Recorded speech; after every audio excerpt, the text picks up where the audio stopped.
अली एक साधारण लडच का था जो नूराबाद नाम के छोटे से कस्बे में रहता था। उसे आसमान को निहारना और उड़ने के सपने देखना बहुत पसंद था।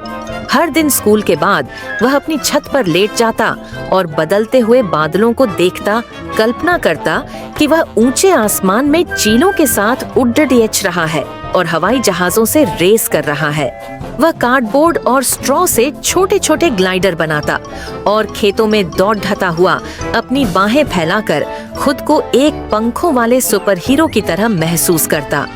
पूरे कस्बे में लोग उसे उड्डान अली के नाम से जानते थे। एक शाम जब सूरज पहाड़ों के पीछे छिप रहा था और अजान की आवाज पूरे कस्बे में गूंज रही थी, एक अजीब सा लिफाफा आसमान से नीचे गिरा। वह सुनहरी किनारों वाला था और तारों की तरह चमक रहा था। वह हवा में घूमता हुआ सीधे अली के पास छत पर उतर गया। अली ने कांपते हुए हाथों से उसे उठाया। वह गर्म था। अंदर एक चमकीली स्याही में लिखा पत्र था। प्रिय अली, आपको आसमान में स्थित फ्लाइंग स्कूल में चुना गया है। आधी रात को तैयार रहो, साहस पैक करना मत भूलना। आपका प्रिंसिपल फेडविंग। अली का दिल जोश से भर गया। क्या ये कोई मजाक था, सपना या कुछ सच? वह अंदर भागा और एक छोटा बैग पैक किया। उसने एक नोटबुक, अपना पसंदीदा ग्लाइडर और अपने दादा द्वारा दिया गया लकड़ी का छोटा प्लेन रख लिया, जिस पर उसका नाम खुदा हुआ था। उसके माता पिता सो रहे थे। घर में शांति थी। आधी रात के करीब अली छत पर बैठा तारों को निहार रहा था। जैसे ही घड़ी ने 12 बजाए, नूराबाद की हवाओं में एक जादुई सी सरसराहट भर गई। तारे और भी तेज चमकने लगे और हवा में एक मीठी गूंज सुनाई दी। अचानक एक विशाल आकृति आसमान से उतरी। एक बड्ढी उड़ने वाली बस जो बादलों पर तैरती हुई नीचे आ रही थी। उसके पर थे जैसे किसी पक्षी के और प्रोपेलर धीरे धीरे घूम रहे थे। वह अली के सामने आकर धीरे से रुकी। दरवाजा खुला और एक सूट पहना हुआ उल्लू बाहर आया। अली? उल्लू ने पूछा। अली ने सिर हिलाया। आ जाओ युवा उड्ढाक, उल्लू ने टोपी उतारते हुए कहा। मैं प्रोफेसर हूट हूँ। ये तुम्हारी नई यात्रा की शुरुआत है। अली बस में चरच गया और चौंक गया। अंदर से वह बस और भी बड्ढी थी। नर्म बादल जैसे सीटें, चमकते हुए लालटेन और जादुई चित्र दीवारों पर सजे थे। दुनिया भर के अन्य बच्चे भी वहाँ थे। एक लड्डच जिसकी बाल अफ्रीकी चोटियों में थे, एक लड्डका जो एक तैरता हुआ गुब्बारा पकड़े था, और कई और। अली एक चमकती आंखों वाली लड्डकी के पास बैठा। मैं ज़ारा हूँ, उसने एक मिठाई बढ़ाते हुए कहा। अली, उसने जवाब दिया। मैं सपनों में ग्लाइड कर सकती हूँ, उसने गर्व से फुसफुसाया। पीछे बैठा था बिलू, एक मोटा लड्डका जो कागज के हवाई जहाज बना रहा था।